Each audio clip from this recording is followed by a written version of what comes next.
Para la mayoría, comenzar de nuevo en una universidad o colegio es uno de los momentos más emocionantes de sus vidas. Las personas pasan horas revisando sus calificaciones y solicitudes para asegurarse de que sean perfectas, ya que esperan obtener un lugar en la escuela de sus sueños y están entusiasmadas con la compra de suministros mientras se preparan para el próximo gran paso en su vida.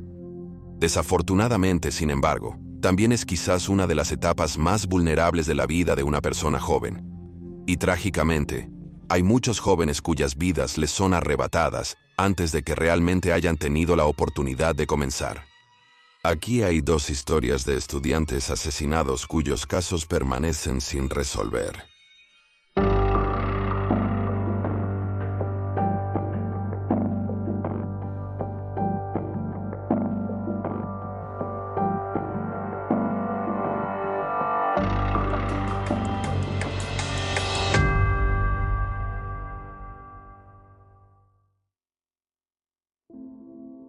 Cherry Jo Bates, nacida en Omaha, Nebraska el 4 de febrero de 1948. Cherry Jo Bates era una chica brillante y popular. Se mudó a California con su familia en 1957 donde nació, y Cherry Jo Bates, su madre, la crió. Era una animadora de la escuela secundaria Ramona, además de ser activa en el gobierno estudiantil y una estudiante de honor. Descrita como una chica dulce y extrovertida, Cherry soñaba con convertirse en azafata cuando terminara su educación. Se inscribió en el Riverside College después de graduarse de la escuela secundaria y trabajó a tiempo parcial en el Riverside National Bank. Después del divorcio de sus padres en 1965, se mudó a vivir con su padre. En la mañana del 30 de octubre de 1966, Cherry y su padre asistieron juntos a misa antes de compartir el desayuno en un restaurante local. Por la tarde, decidió ir a la biblioteca de la universidad para trabajar en un trabajo de investigación. Cherry llamó a su amiga Stephanie 2 veces, una a las 3 de la tarde y otra a las 3:45, preguntándole si le gustaría acompañarla a la biblioteca, pero Stephanie declinó durante la sesión llamada.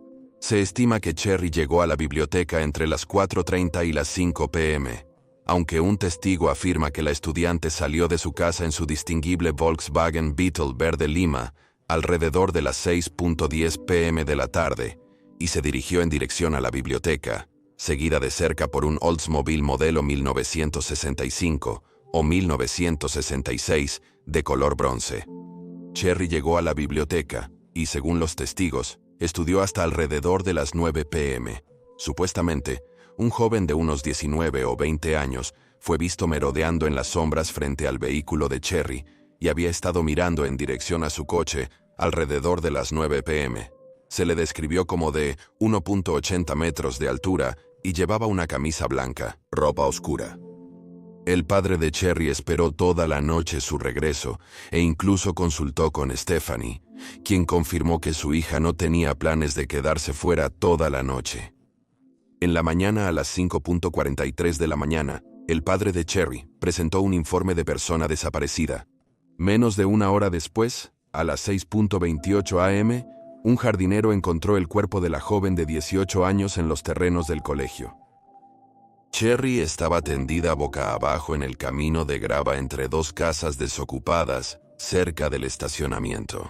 Todavía llevaba puesta su blusa de manga larga de color amarillo pálido y sus pantalones rojos descoloridos. Su bolso de paja tejida permanecía, y no había señales de asalto sexual o robo. Su ropa estaba ensangrentada pero inmóvil, y había sido apuñalada repetidamente en el pecho y el hombro izquierdo, con cortes en su rostro. Un cuello. A 10 pies de distancia yacía un reloj de pulsera Timex barato y salpicado de pintura, con una circunferencia de 7 pulgadas. La policía también encontró una huella peculiar de un zapato de los prisioneros de Leavenworth, vendido exclusivamente en tiendas militares. Desde el principio, los investigadores pudieron discernir que Cherry había ofrecido resistencia, a pesar de su pequeña estatura de 5 pies y 3 pulgadas. Había arañado la cara, los brazos y la cabeza del agresor. Fue apuñalada en la cabeza y le arrancaron su reloj. Se descubrieron fragmentos de piel y cabello marrón debajo de sus uñas. Su autopsia mostró que había sido pateada repetidamente en la cabeza, además de recibir 2 heridas en el pecho. Se describió el arma como de 1.5 pulgadas de ancho y 3.5 pulgadas de largo. Se demostró que la muerte de Cherry fue aún más brutal cuando se encontró que tenía cortes en su mejilla izquierda, labio superior, manos y brazos, y 3 cortes en su rostro. También fue apuñalada en la cabeza, con 2 heridas en la garganta que cortaron su vena yugular y laringe, casi decapitando a la joven desarmada de 18 años. Cuando las autoridades examinaron el coche de Cherry, encontraron que el cableado de la ignición había sido deliberadamente desconectado. La llave de encendido estaba en su lugar, y ambas ventanas estaban parcialmente bajadas. 3 libros de la biblioteca sobre el tema del gobierno de los Estados Unidos estaban en el asiento delantero, y se encontraron huellas de palmas y huellas dactilares manchadas en el asiento delantero del coche. Los identificadores del coche aún están por ser oficiales de la deterioración de emergencia nacional.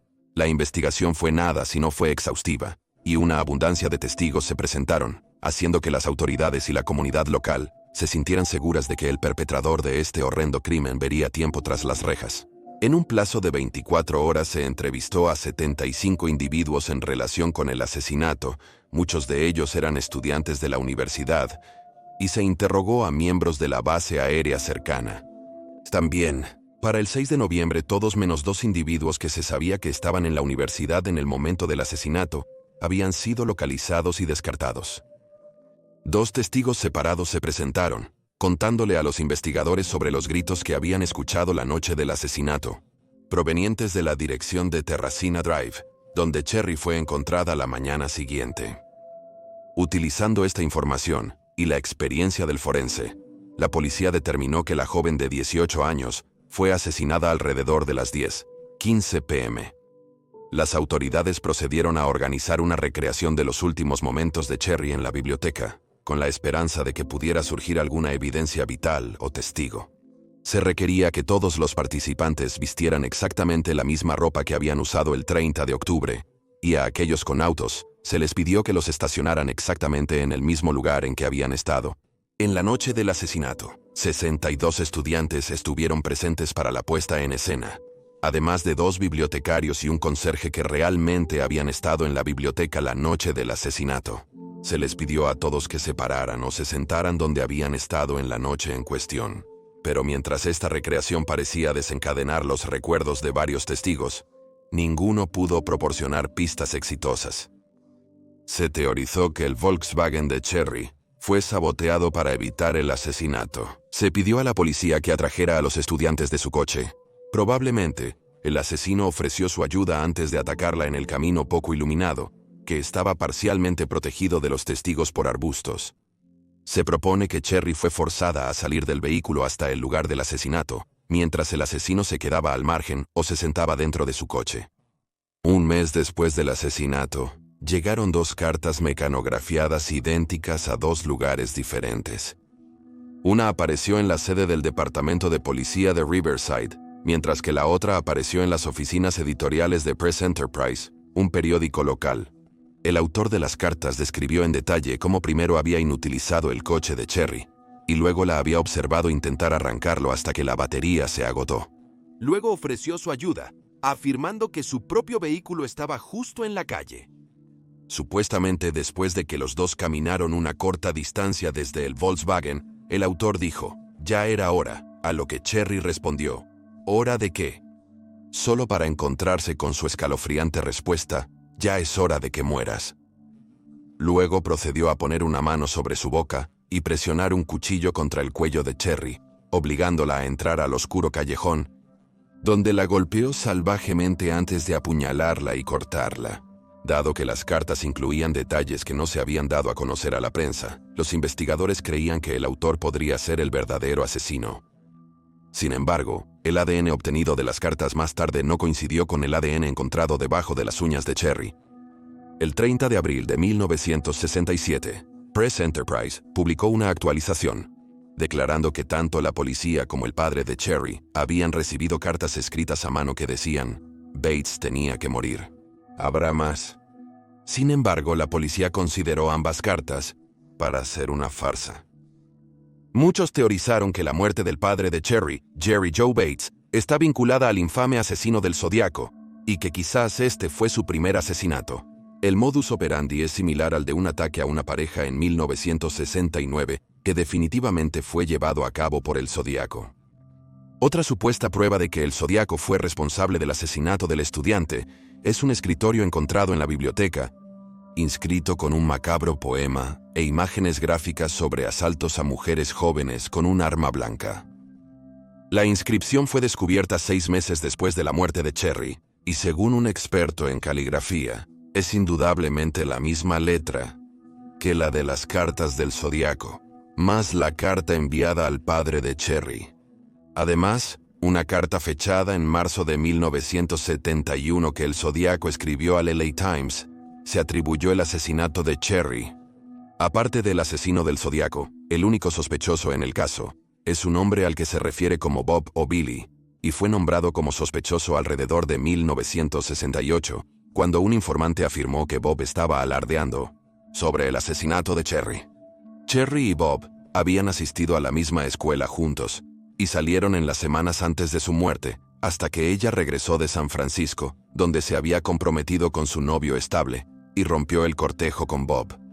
Supuestamente, la pareja había tenido una pelea pública en el campus, durante la cual Bob había golpeado a Cherry solo días antes del asesinato. Luego, el día del asesinato, Bob estaba jugando baloncesto con sus amigos antes de recibir una llamada telefónica de Cherry. Luego se fue poco después. Otro amigo de Bob se presentó, diciéndole a las autoridades que la mañana del 31 de octubre, Bob estaba llorando, y le dijo a los amigos que había asfixiado a Cherry. La familia de Bob confirmó que él tenía un reloj Timex, similar al que se encontró en la escena del crimen, y que nunca lo volvieron a ver después. También se descubrió que la hermana de Bob trabajaba en una base de la Fuerza Aérea, y se especula que posiblemente le dio a su hermano los zapatos, que coincidían con la escena del crimen, como un regalo. Según informes, testigos vieron a 2 hombres en la escena del crimen, con linternas en la noche del asesinato, lo que sugiere que Bob podría haber tenido un cómplice. Se interrogó a su mejor amigo y no pasó una prueba de polígrafo. A principios de los 90, admitió que se había encontrado con Bob en un restaurante la noche del 30 de octubre, y Bob había solicitado que lo llevaran al campus para buscar un objeto perdido. El mejor amigo no admitiría ningún conocimiento sobre un delito cuando se le preguntó, pero otra prueba de polígrafo sugirió que estaba diciendo la verdad, excepto en las preguntas que podrían implicarlo en el asesinato. A pesar de este fuerte sospechoso, nadie ha sido nunca acusado en relación con el asesinato de Cherry Jo Bates, y su caso sigue sin resolverse. Cherry fue enterrada el 4 de noviembre de 1966 en el Parque Conmemorativo Creslow. Sus padres y su hermano mayor estuvieron entre los varios cientos de dolientes presentes. Suzanne Joven. Nacida en Alemania Occidental el 26 de enero de 1977 de padres que eran ambos científicos, Suzanne Jovan estaba destinada a hacer sentir orgullosos a sus padres. Altamente inteligente, se abrió camino ferozmente a través del duro sistema educativo alemán cuando era niña y se aseguró un lugar en una de las universidades más distinguidas de América, Yale. Sobresaliendo en todo lo que hacía, así como siendo musicalmente talentosa, Suzanne trabajó como tutora a través del programa de tutoría en escuelas primarias de Yale y también cantó en el coro de primer año, y Bach, y la orquesta de la Sociedad Bach. No solo esto, sino que cofundó el club alemán y se ofreció como voluntaria en un programa que reunía a los estudiantes con adultos con discapacidad mental. El 4 de diciembre de 1998, Suzanne dejó el penúltimo borrador de su ensayo final, alrededor de las 4:15 p.m., y luego se preparó para una fiesta de elaboración de pizzas que había organizado en la iglesia luterana Trinity para el programa con el que se ofrecía como voluntaria. A las 8:30 p.m., después de ayudar a limpiar, Suzanne llevó a otro voluntario a casa en la camioneta de la universidad, que había prestado más temprano. Alrededor de las 8:45, devolvió el coche al estacionamiento y luego caminó las 2 cuadras de regreso a su apartamento en el segundo piso. Justo antes de las 8:50, amigos que pasaban por la casa de Suzanne le preguntaron si quería ir al cine, pero ella declinó. Y a las 9:02 p.m. había iniciado sesión en su cuenta de correo electrónico de Yale. Mientras hablaba con una amiga en alemán, Suzanne le dijo a la amiga que dejaría algunos materiales de estudio para ella en el vestíbulo del edificio de apartamentos de Suzanne. una vez que los recuperara de una persona desconocida. Esta persona nunca ha sido identificada ni se ha presentado. A las 9:10 p.m. Suzanne había cerrado su correo electrónico. Poco después, se dirigió a pie al antiguo campus de Yale para devolver las llaves del coche a la universidad. Y a las 9:22 p.m. se encontró con un compañero de clase que estaba de paseo. En una entrevista posterior con el Yale Daily News, el compañero de clase Peter Stein dijo: «Ella no mencionó ningún plan de ir a ningún lado. ¿O hacer algo más después? Ella solo dijo que estaba muy cansada y que estaba deseando poder dormir. También mencionó que no llevaba una mochila, pero tenía más de una hoja de papel A4 blanco en su mano derecha. Caminaba a un ritmo regular y no parecía nerviosa ni emocionada». Peter y Suzanne compartieron su encuentro durante unos 2 a 3 minutos. Se presume que Suzanne devolvió las llaves alrededor de las 9:25 de la tarde y fue vista por última vez alrededor de las 9:25 a 9:30 por otro estudiante que regresaba a casa de un partido de hockey. No se sabe si Suzanne iba a casa o solo a dormir, o estaba esperando a alguien cuando fue vista por última vez.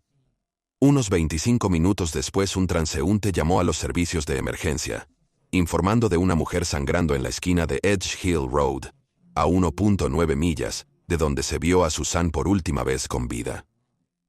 La policía llegó a la escena en minutos, descubriendo el cuerpo apenas vivo de los estudiantes. Había sido apuñalada fatalmente 17 veces en la parte posterior de su cabeza y cuello, y le habían cortado la garganta.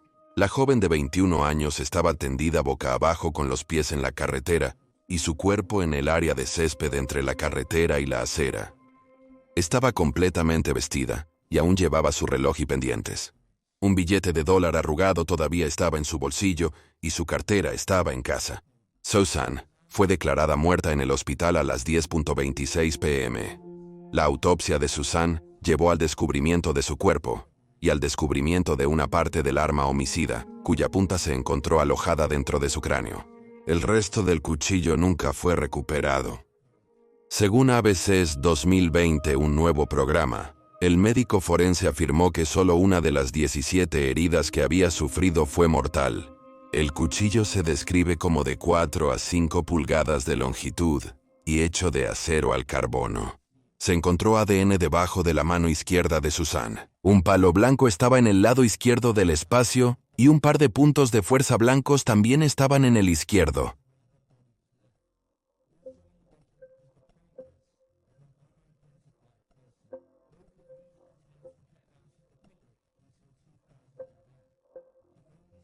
En medio de las emociones, el señor Latienda mantiene un sistema de cámaras de vigilancia, pero la policía nunca lo revisó, ni habló con los trabajadores que estaban de turno esa noche.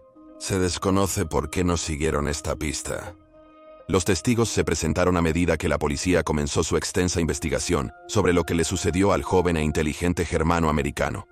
Según informes, una camioneta marrón, o beige, se detuvo en la carretera mirando hacia el este, adyacente al lugar donde se encontró el cuerpo. Esta información no se hizo pública hasta 2001, y aunque ese mismo año se incautó una camioneta en relación con el asesinato, nunca se estableció un vínculo entre ella y los estudiantes. Otra supuesta aparición fue de un hombre en sus 20s o 30s, descrito como de constitución atlética, cabello bien arreglado, pantalones oscuros y una chaqueta verde holgada. Aparentemente, huyó de la escena como si su vida dependiera de ello, en la dirección opuesta a donde fue asesinada Suzanne. Esta aparición se mantuvo en secreto durante una década, ya que la policía quería mostrar al testigo una imagen del asesor de tesis del estudiante para determinar si era a quien el testigo había visto. No era él, y por lo tanto no volvieron a contactarla. Luego se publicó un boceto del hombre no identificado. Aunque no hubo testigos del movimiento de Suzanne, después de que un estudiante la vio al regresar del hockey, se supone que ella entró voluntariamente a un vehículo o fue obligada a entrar, ya que la distancia entre donde fue vista por última vez y donde fue encontrada es demasiado grande para ser cubierta en tan poco tiempo. Después de esto, el progreso en el caso de Suzanne se vuelve lento y esporádico. En 2009, los padres de Susan escribieron al gobernador, pidiendo que se llevaran a cabo correctamente las investigaciones forenses, dado cuánto habían avanzado las técnicas desde 1998. En noviembre de ese mismo año, los resultados mostraron que el ADN debajo de sus uñas estaba contaminado, ya que coincidía con un técnico del laboratorio forense de la Policía Estatal de Connecticut. El principal sospechoso en el caso de Susan Jovin fue su asesor de tesis, James de Van Velde, quien fue nombrado públicamente como tal 4 días después del asesinato. Tardó 15 meses para que la policía admitiera que no tenían ninguna evidencia física que lo vinculara con el caso, y parecía que la única teoría que tenían los investigadores era que la estudiante estaba llevando a cabo un romance ilícito con su profesor. Sin embargo, sus amigos y novio disentían con la idea. Las autoridades entonces especularon que quizás Susan estaba descontenta con su profesor, dado que él había criticado su trabajo de alguna manera, y esto había causado algún tipo de conflicto entre los dos. Afirmaron que tener a Van de Velde como una persona de interés no era una suposición, pero nunca se dio un motivo real. Como resultado de este método de toro en una tienda de porcelana, la carrera de Van de Velde quedó prácticamente destruida. Cancelaron sus clases de primavera de 1999, porque su presencia sería una gran distracción y su reputación quedó muy manchada. En 2001, la Universidad de Yale, después de mucha presión de varias partes diferentes, contrató a un equipo de investigación privado que descubrió que ninguna evidencia de ADN o huellas de Susan y la escena del crimen coincidía con Van de Velde. En 2012, un grupo de residentes del área le contó al grupo de trabajo Jovin sobre un ex graduado de Yale que se había suicidado después de decirle a sus amigos que estaba convencido de que sería arrestado inminentemente por asesinato. Sin embargo, el grupo de trabajo se negó a investigar esta información. El asesinato de Susanne Jovan sigue sin resolverse. Parece que la policía no investigó a fondo el caso, y se desconoce por qué persiguieron a Van de Velde como sospechoso durante tanto tiempo, ignorando todas las otras pruebas que se les dieron. Ahora, más de 2 décadas después del asesinato, es poco probable que alguna vez veamos justicia para Susan. Y ahí tienen los hechos. 2 casos sin resolver de asesinato, de estudiantes asesinados.